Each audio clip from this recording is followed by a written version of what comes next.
Directors Joe and Anthony Russo combined arguably the most confusing element of Avengers Endgame with one of the most heart-wrenching moments in the last few minutes of the film. Chris Evans, Steve Rogers, returned from his final time travel mission as an old man, gifted a shield to Anthony Mackie's Sam Wilson, and kept coy about his wedding band. That we all know was a sign he got married to Hayley Atwell's Peggy Carter. Once the fuzzy feelings that the scene inspired faded though, fans were left scratching their heads and wondering how exactly Old Man Cap got back to the main timeline, as his appearance seemingly contradicts the rules of time travel as previously outlined in the movie. Finally, more than 3 months after viewers first watched Endgame up on the big screen, we have the definitive answer. The Russo brothers recently held an Ask Me Anything session on Reddit, where they detailed how the grizzled Captain America found his way back to the main timeline without completely shattering the established time travel theory the Ancient One stated early on in Endgame. A fan asked the Russos how Cap came back to the present after returning the Infinity Stones to their respective places in the past, and requested some clarification on the rules of time travel. According to the Ancient One, when someone takes a stone from its original place and travels through time, they create a branch timeline that doesn't alter the past. When Steve Rogers returned the stones following the big battle against Thanos, he wore a quantum suit and used a Pym particle to travel back in time. But when the older Steve appeared on the park bench at the end of Endgame, he wasn't in a quantum suit. Did Cap figure out a way to come back to the present without using the same method that sent him to the past? Did he live out his life with Peggy in the main timeline, thus creating two separate Captain Americas and countering the rules of time travel? Or did he marry her in an alternate timeline and keep everything intact? The Russos confirmed on Reddit that Cap, quote, would have had to have worn the quantum suit and he used a Pym particle to rejoin the present timeline, just as he needed to do to jump back to the past. But the reason why he isn't sporting the silvery suit on the bench is because, quite simply, he took it off earlier. According to the Russos, quote, that is not the exact moment to which he returned. So there you have it, Cap did indeed return to the main timeline using the quantum suit and the Pym particle, but he was hanging around in the year 2023 as a wrinkly, white-haired old man, at least long enough to change out of the suit and into something your birdwatching grandfather would wear.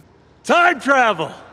This explanation indicates that Joe and Anthony Russo are of the opinion that Steve and Peggy reunited, got married, and shared a full and happy life filled with many evenings spent dancing in their living room, all in a timeline alternate to the main one of the Marvel Cinematic Universe. Joe Russo even told Entertainment Weekly in May 2019, if Cap were to go back into the past and live there, he would create a branched reality. However, not everyone involved with Endgame agreed to that assessment. Screenwriters Christopher Markus and Stephen McFeely have maintained their belief that Steve's grand plan to finally spend his life with Peggy happened in the main timeline, meaning that there are two Captain Americas in the MCU. Just after the release of Endgame, Markus and McFeely sat down with Fandango's Eric Davis, who asked if Cap's ending means that, quote, an old Captain America was hanging out this whole time while another Captain America was saving the day. Markus confirmed that he personally rejects the idea that Steve was ever in an alternate timeline, saying, we are not experts on time travel, but the Ancient One specifically states that when you take an Infinity Stone out of a timeline, it creates a new timeline. So Steve going back and just being there would not create a new timeline. So I reject this Steve is in an alternate reality theory.